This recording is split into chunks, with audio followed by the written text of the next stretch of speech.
Brian from the Tactical Performance Center. This is my first look at the Rock Island Imports VR-80. This is a magazine-fed, semi-automatic 12-gauge shotgun. It is imported by Armscor Rock Island. However, unlike most of Rock Island's products, this is not made in the Philippines. This is made by Derya Arms of Turkey. So, why do I have this? This is going to be an interim solution for me in the open division of 3-gun, where magazine-fed shotguns reside. It looks like an AR-15, however, and the controls are very similar. However, when we take a look inside, you'll see it's rather different. These retail for about $650. They're a little bit scarce right now. So if you're looking on Gunbroker, expect to be paying a little north of $700 for one of these right now. So right out the gate, let's just talk about the obvious things that you see. Starting from the front, this is just a shroud that exists to hold this rail on. We'll show you how that works with the takedown of the gun. It has a flat top upper receiver that takes 1913, any sort of optic you want. I plan on throwing a Holosun 510 on there. It comes with these flip-up sights.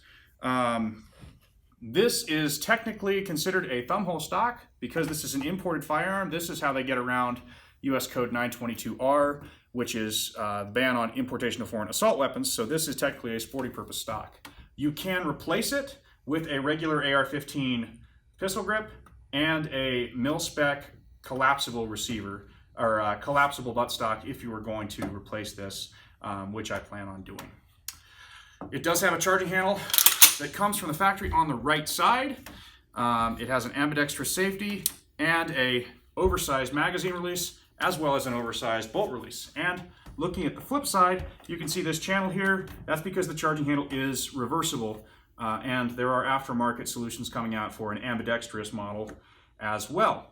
So that's the bulk of the outside. It comes with 2 5-round magazines, which if you play the 3-gun game are not big enough, but they do also sell a 19-round magazine, which I have on the way because that's more my style. Some 10s, some 19s. Also comes with a spare piston, which I assume to be for use with lighter loads. I haven't actually read the manual yet, so we'll find out. As well as 3 chokes, so it comes with cylinder, which is your most open choke, comes with full, which is your most constricted choke, and in the gun, it has a modified choke, which is kind of in the middle. I would have preferred it came with an improved cylinder or light modified, because those are what we use for our 3-gun stuff. However, they kind of covered the gamut all the way from full, which is for extreme, longer distances in hunting, cylinder, which is for up close, everything, your buckshot and slugs, and then a modified, which is exactly in the middle. So, talking about takedown, you also notice the handguard has 4 QD quick connect spots, rails on the front.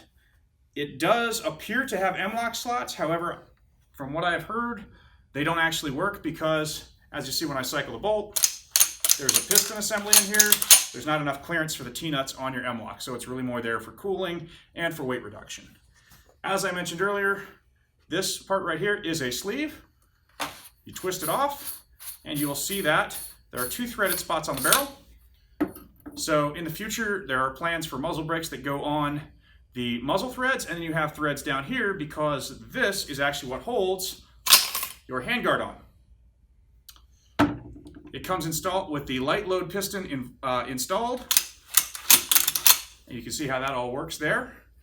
And if I want to take the upper off the lower, just like an AR, I can pop both pins out on the bottom.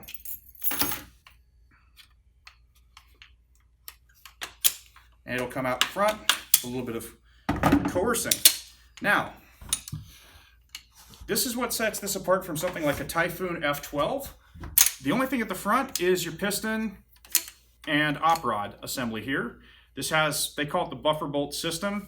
Essentially, the bolt has a protrusion out the rear, and that goes into the stock, similar to the method that's used on an AR-15. However, I don't believe there's any sort of dead blow effect going on there, and it's obviously not a standard AR-15 buffer. This is where you see you could also, if you desired, pop the charging handle out and reverse it, which is how I'm going to run it from here on.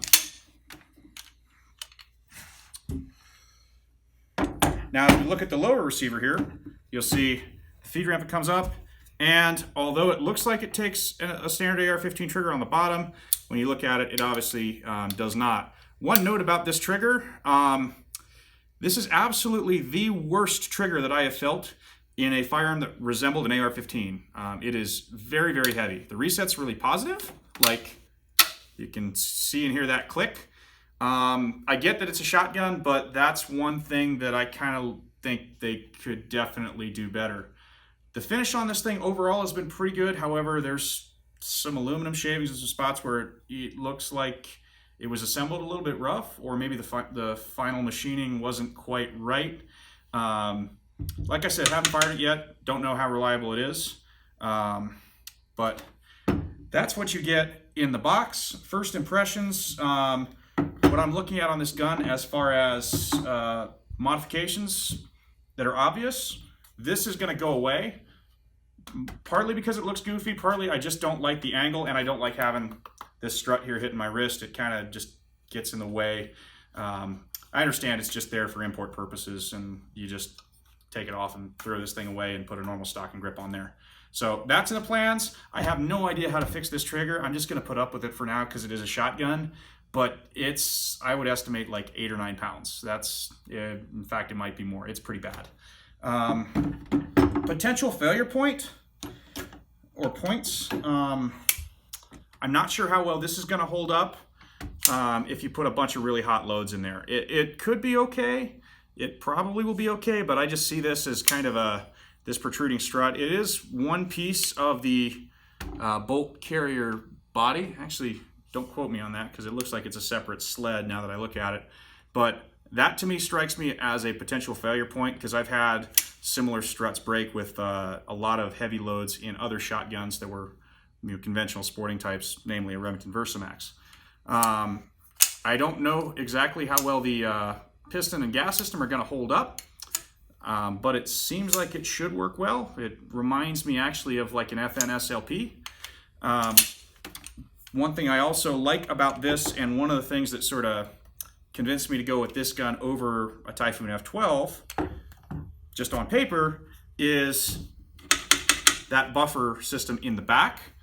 Not necessarily just because I think it's better. I actually was kind of hoping it would be more like an AR-15 so I could play a little more easily with it, but that's not the case. But it does seem like it's going to be a lot easier to do aftermarket recoil springs or replacement recoil springs versus a system that gets wrapped around the barrel. So we'll see how well this thing holds up. We'll see how it works with some 19-round mags in it, and kind of get back to you on it. But that is the first look and initial deep dive into the Rock Island VR-80.